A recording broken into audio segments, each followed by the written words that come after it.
These readings are for Friday, September 25th, 2020.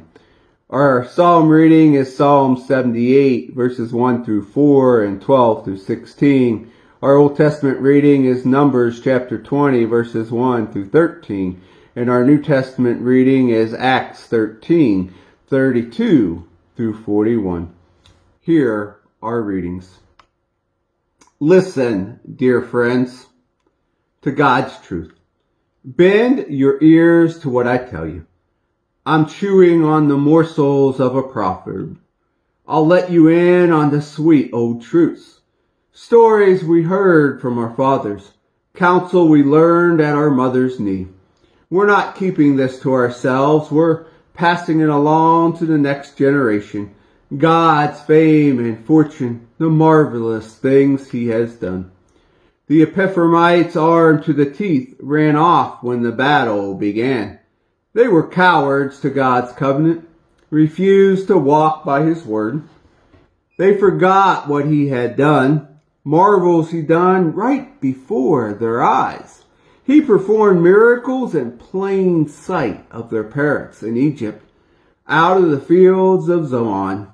He split the sea and they walked right through it.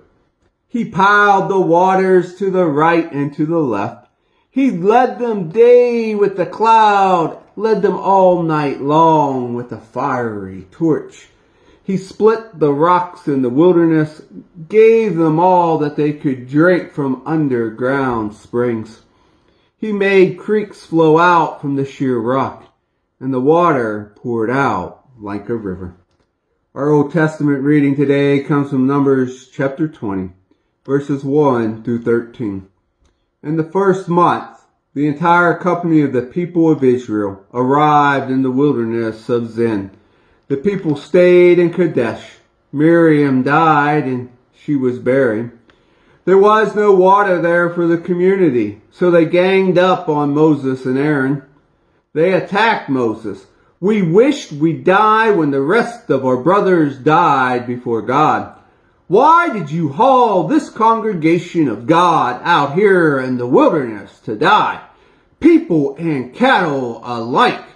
And why did you take us out of Egypt in the first place, dragging us into the miserable country? No grain, no figs, no grapevines, no pomegranates, and not even any water.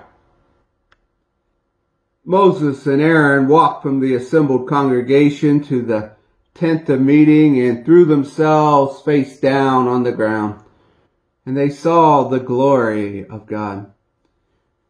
God spoke to Moses, "Take the staff, assemble the community, you and your brother Aaron. Speak to that rock that's right in front of them, and it will give water. You will bring water out of the rock for them. Congregations and cattle both will drink." Moses took the staff away from God's presence as commanded. He and Aaron rounded up the whole congregation in front of the rock.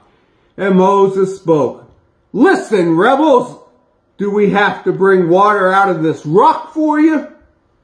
With that, Moses raised his arm. He slammed his staff against the rock. Once, twice, and water poured out. Congregation and cattle drank.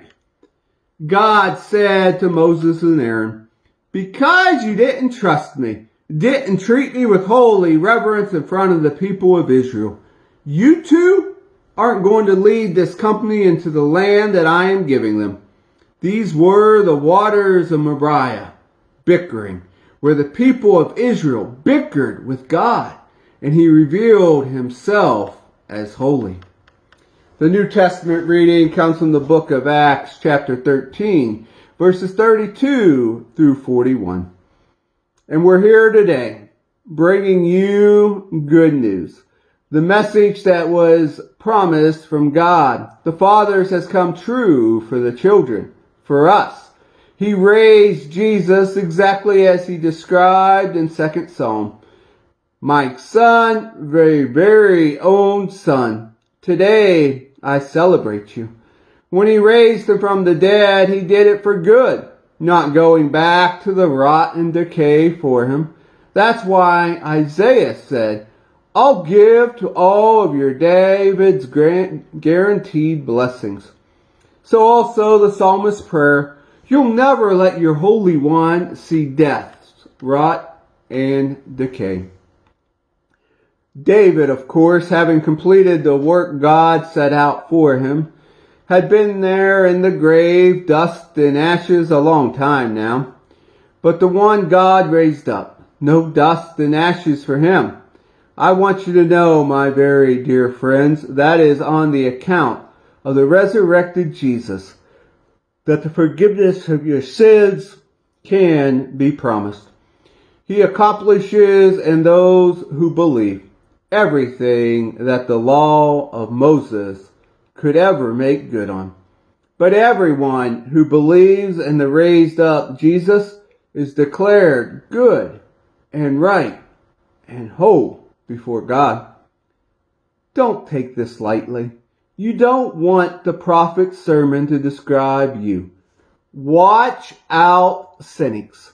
Look hard. Watch the world fall to pieces. I'm doing something right before your eyes that you won't believe, though it's staring you in the face. And here ends our readings for the day.